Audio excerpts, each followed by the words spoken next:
Hi guys, welcome back to my channel. Thank you guys for even coming back to the channel. I'm trying to find a little more consistency with creating YouTube videos. Also, don't mind the room. It's a mess, and I know. But today I wanted to quickly talk about how I even got started with freelancing. I think that's the video, right? Yes, so we're talking about how I became a freelance designer and kind of just where I am right now. So yeah, let's just get straight into it. I don't like to waste time and I want to give you guys some tips and tricks after. So yeah, stick around. I have always been a creative spirit. I've always been painting, drawing since the age of 4.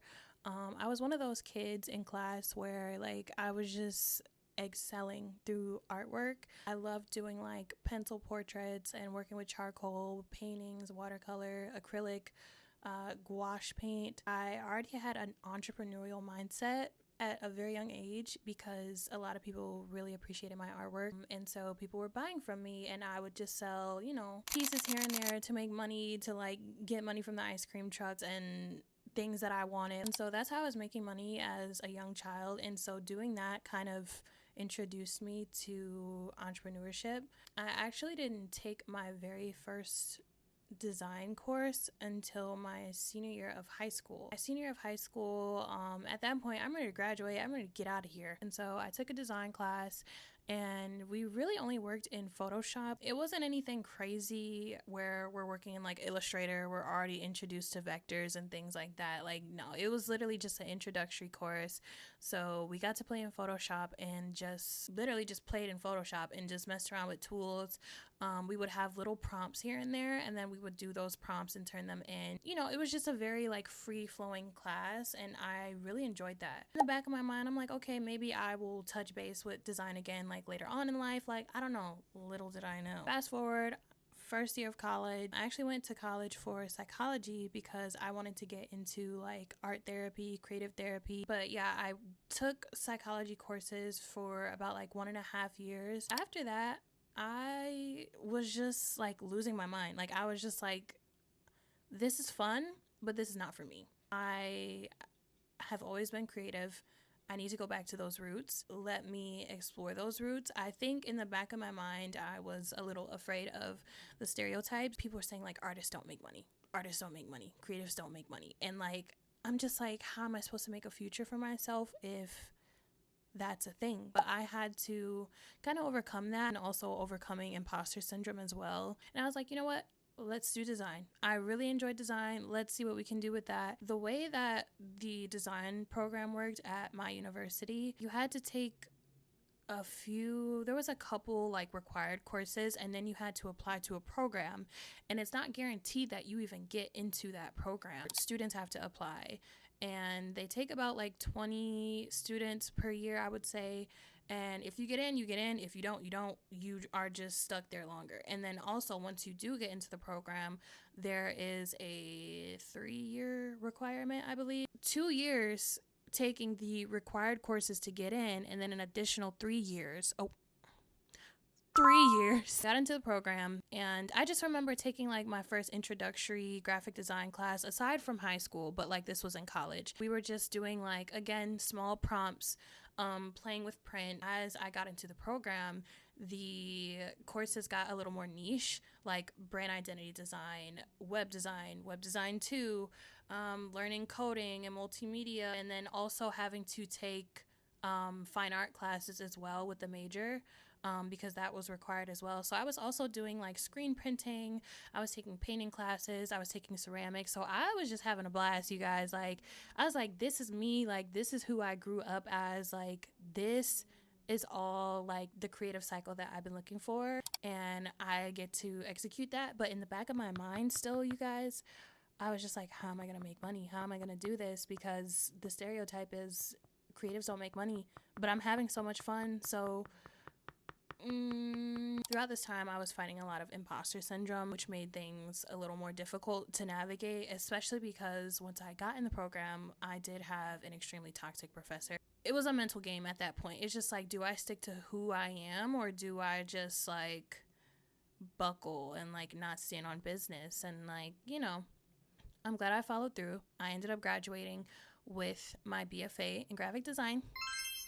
Fast forward, I do also want to mention I did work 2 design jobs. Both were from my campus.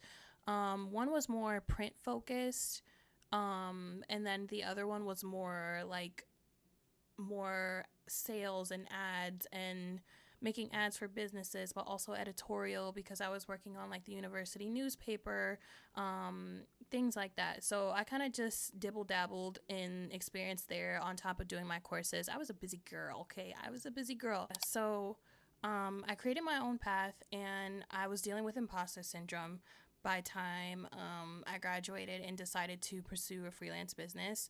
And because of that, I was just like, I don't know how I'm going to deal with clients. I don't know how I'm going to book clients. I don't know how to market myself. I know how to design, but I don't know how to market myself.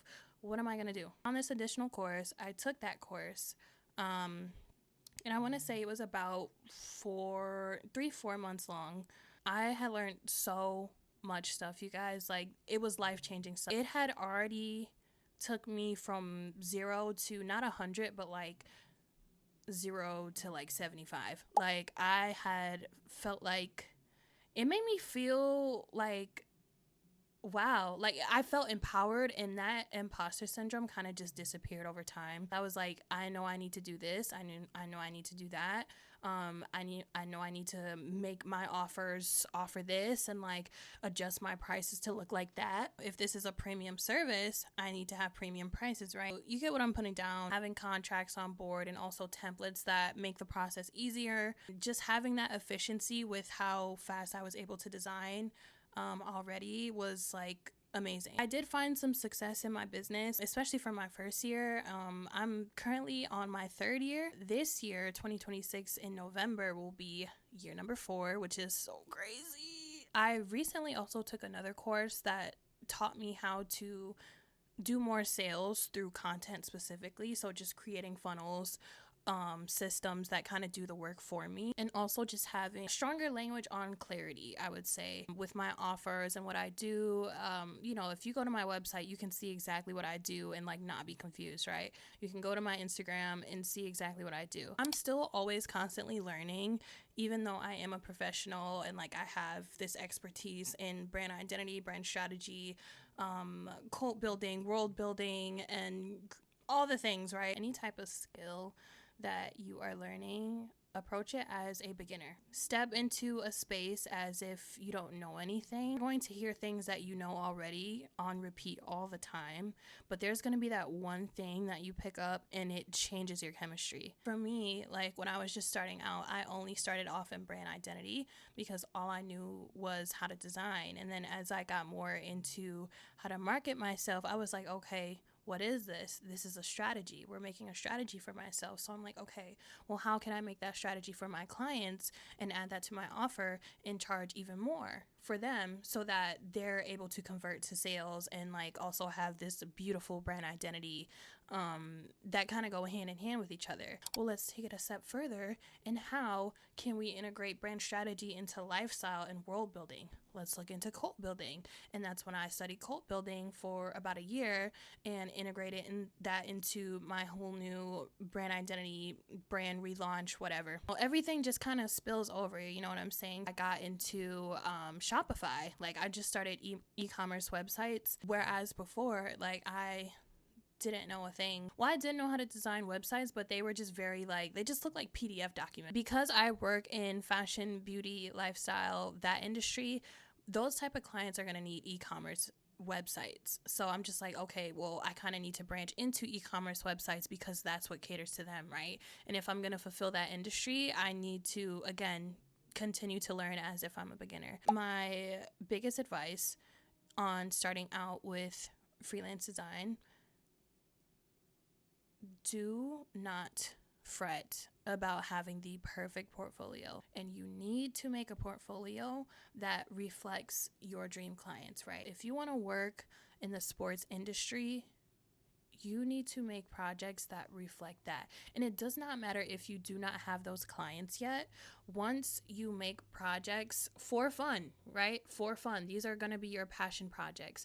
Make your passion projects in that industry, and then the clients within that industry they're going to find you. They're going to find your work. So when I started out, I didn't necessarily have a specific niche yet. I was just like, I want to work with female founders specifically. So I was just making a lot of feminine looking brands, regardless of niche, more so like lifestyle and fun and food and beverage and bakery and beauty and wellness and, you know, all the female founded dominated industries. As I progressed, I started branching more into beauty, lifestyle, and wellness, because those are like my trio. That's my bread and butter, my butter and bread, my peanut butter and jelly. Like, I love working for those industries. And honestly, where I want to end up next is I really want to get into experiential design. Like, I have been so embedded in cult building and world building. I want to start getting into those physical spaces. I want to create those physical spaces and like work with manufacturers.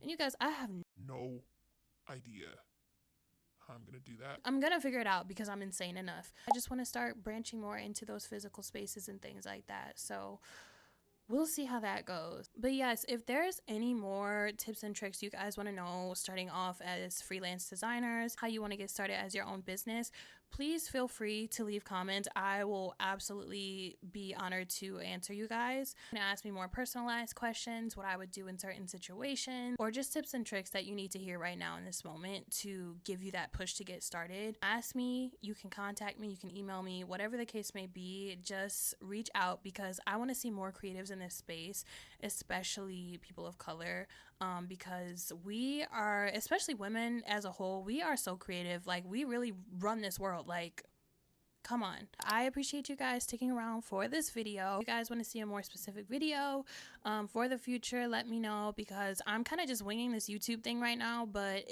you know, just whatever you guys want to see, I can make content on that. I think my next video, I kind of want to do like a design with me, so I can kind of just show you guys like my thought process and like what I'm doing. And yeah, I appreciate you guys sticking around for this video. If you watch this video, let's do a pink bow, because I'm wearing a lot of pink today. And you guys, I'm starting to do a little color analysis thing, and like pink for me, it's giving. That's why I'm wearing a lot of pink today. But if you watch this video, please leave a pink bow, and I will see you in the next video.